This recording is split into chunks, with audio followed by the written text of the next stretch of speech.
Hiya plastic people. Today we'll take a look at getting a BigTreeTech EBB 36 CAN board set up. The board that I've got is actually the V1.2 and not the 1.1. Setup is identical. The only problem I've seen is I cannot seem to get CANBus to work so that I can update it through CANBus. I tried to make this video 3-4 times last night, all using the CANBus firmware on the EBB 36, and every time it would pick it up in Linux, but Klipper did not notice it for me to see the board and actually control it.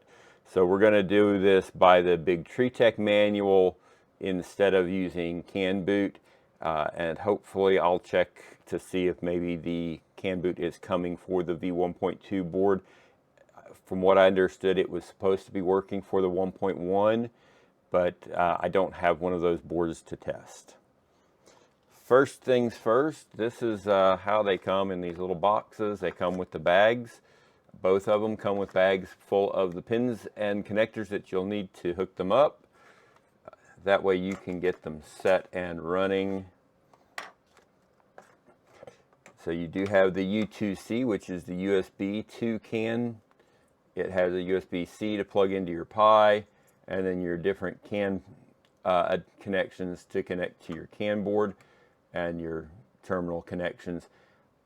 They do have CAN on here, but I just use it to connect my 24-volt power supply, and they are labeled on the back, if you can see that.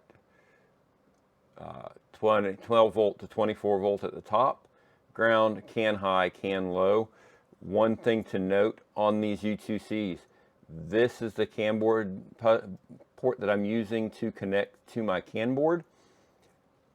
It is not labeled on the back, so you will want to make sure you use your multimeter to make sure which connection has continuity with 24 volt and ground. I fried the stepper motor on this board doing just that. I had the 24 volt and the ground reversed and had to check it out. I figured this was the same pinout, so I wired it up the same, and I was backwards. So make sure you check that continuity. If you're using another CAN board, the steps should all be the same, but you'll want to check with their manuals and that to see if they've got it. The U2C manual does not have the pinouts. It has the markings on the back, but that doesn't have markings.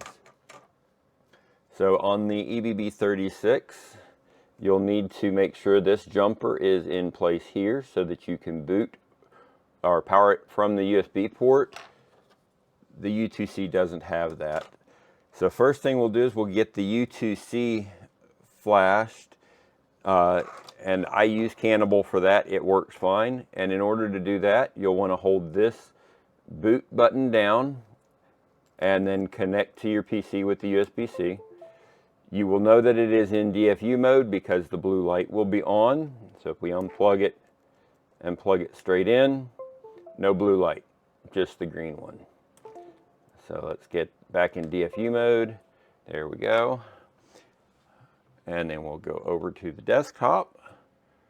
And I'm using Cannibal. I will put all the links in the description below. So on Cannibal, you just come to Updater. And we're going to use the Pro 0.4 and older. From here, you can select Candlelight. I have not tried the beta. I don't see why it wouldn't work, but I just use the regular one that's already been fully done. Hit Connect and Update.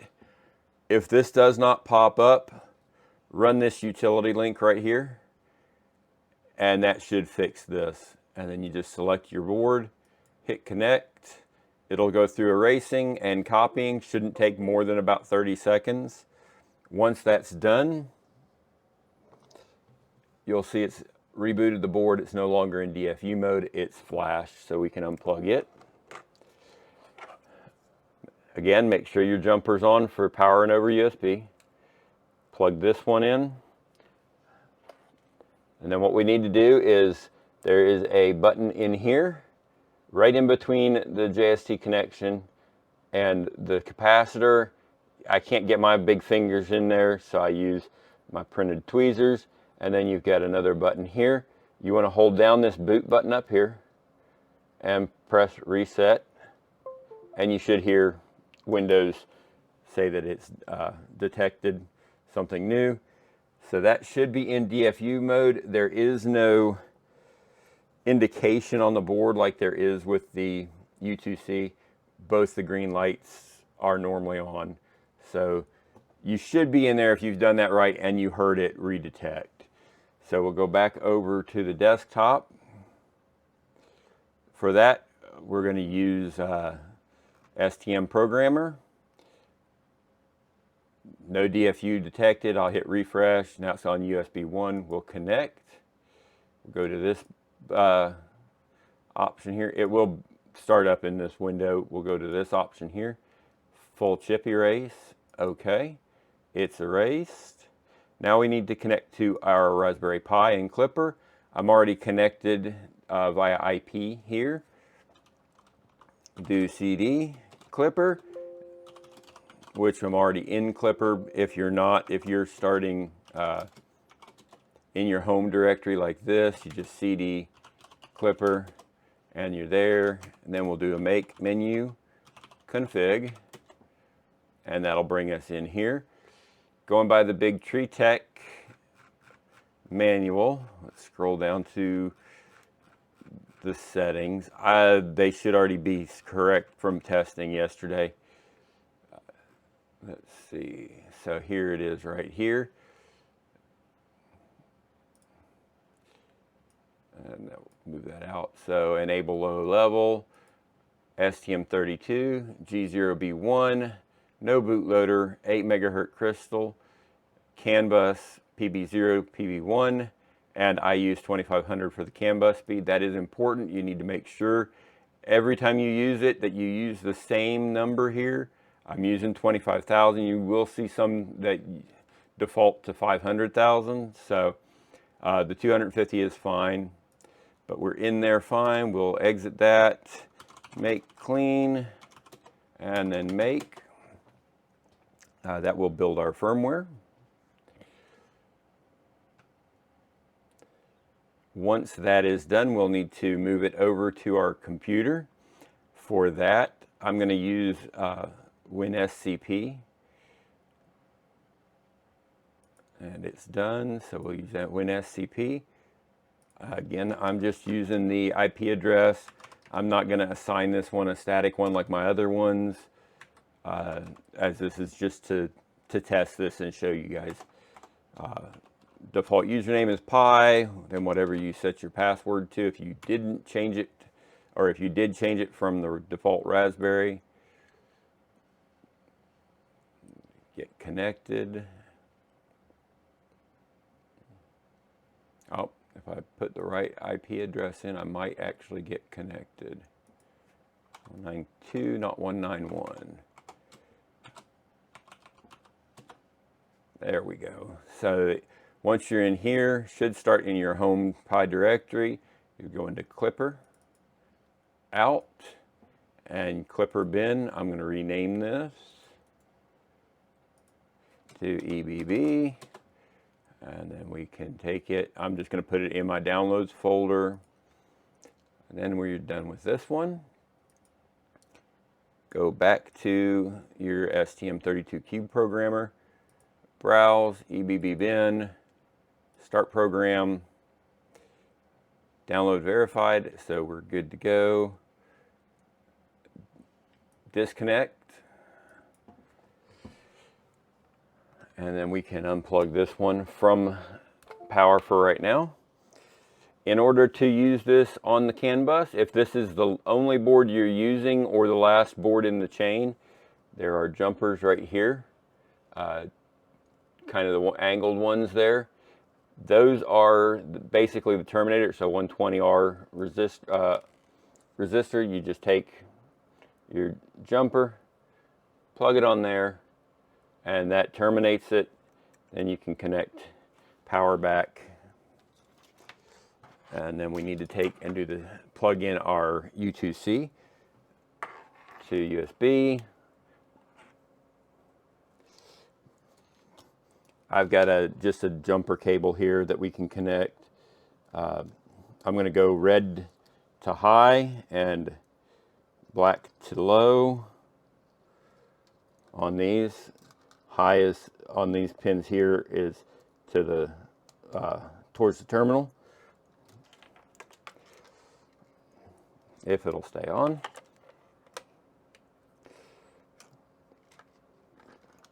So, and you can see it on the bottom there.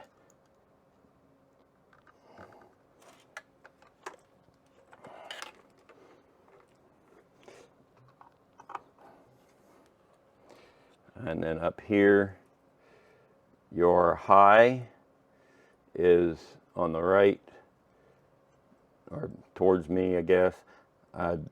Same ends, I'm just plugging it straight in here. I was having trouble, it wasn't picking up, connecting to the other pins on the back here. So this was working. We'll go back to, those should all be connected good now and should be able to work.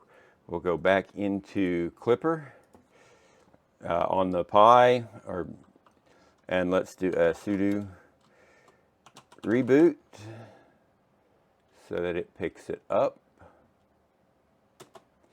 It will take it a minute.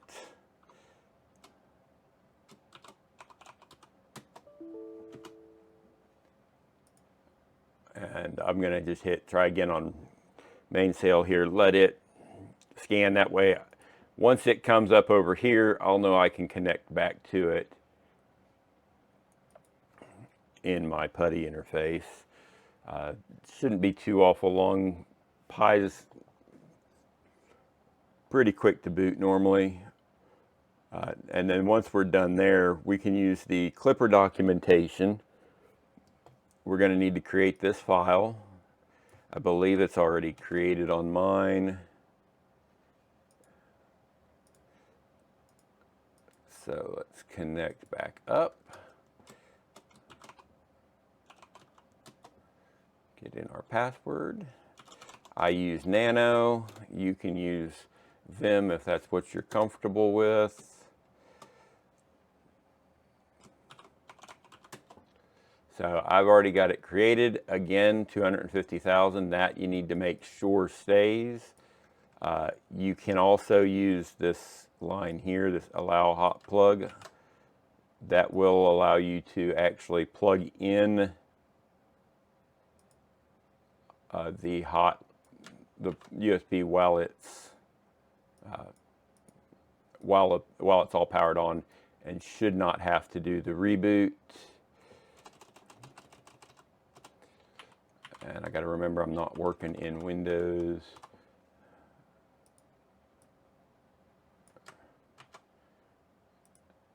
I work in Linux all day at work, so should be used to it. So we'll save that. All right, so now we need to get our CANBus UUID, and that will be this command right here.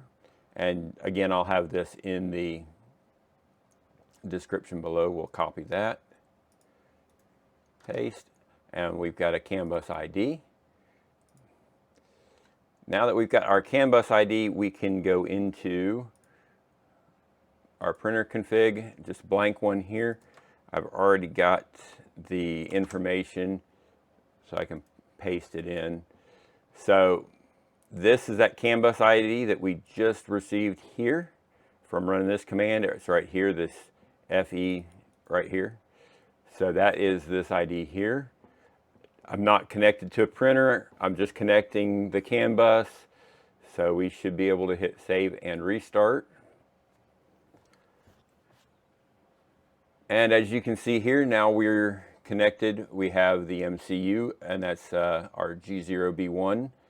That is our CANBus board. There is no reason to put anything in for the USB to CAN adapter.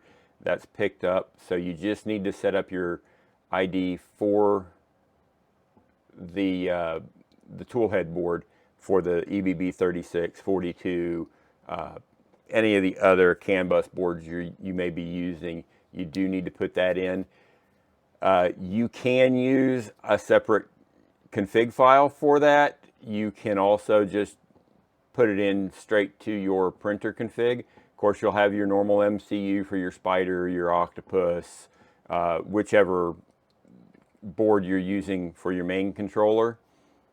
So you would want to name this like MCU space EBB 36 or MCU space CAN. That way you can keep the two separate, or you could create a separate file for your CAN configuration and then point your printer config to that by include EBB36.CFG or whatever you name it. Again, this is just something quick to throw together just so we can make sure that this is indeed being seen. None of the pins are set. You will need to go through that. If you're on the EBB GitHub, you just go back up a couple levels here. The 1.1 firmware and the 1.2 config is different. So if you're on the 1.2, you'll want to make sure you click the 1.2 instead of the 1.1. And you can just copy this straight out of here, either paste it in for your, in place of the normal stuff that would be there. So you just paste this into the extruder section instead of using the normal extruder section from your config, or you can have this in a separate config file. And of course, name it as you need. I did not have to change anything in here. I don't believe. I think everything in my config file is identical. I might have had to change, like, I did have to change the sensor type for my thermistor that's on the Revo hot end. I don't believe this was right, but everything else worked. So that worked out very well, and it's working great in my salad fork. Printing with it, no problems. You saw pretty quick and easy to get that up and running. So the harder part and longer part is really getting your configs set inside of Klipper and inside of Linux. All right, guys, I'm gonna break this down and put everything back in its box so that I can use it in the next build. If you've got any questions, leave them in the comments below, and I'll do my best to reach out and answer them. And I don't know what's next yet. If somebody wants something more on this, we may do that. Hopefully I can find out more about using the CAN boot on the V1.2 board. It would be nice to be able to update the board without having to either run a really long USB-C cable to the printer or pulling the board off of there. Luckily, right now the only CAN implementation I've got is on the salad fork. It's a small printer, it's easy to move around. But if I put it on a 2.4, or I'm waiting for the LDO 250mm Tridents to be released to do one of those, I don't think I want to be carrying that around different rooms, trying to plug in everything. So hopefully we can get the CAN boot working on these boards and use it. All right, guys, y'all have a great evening, day, whatever it is for you, and I will see you in the next one. Thanks.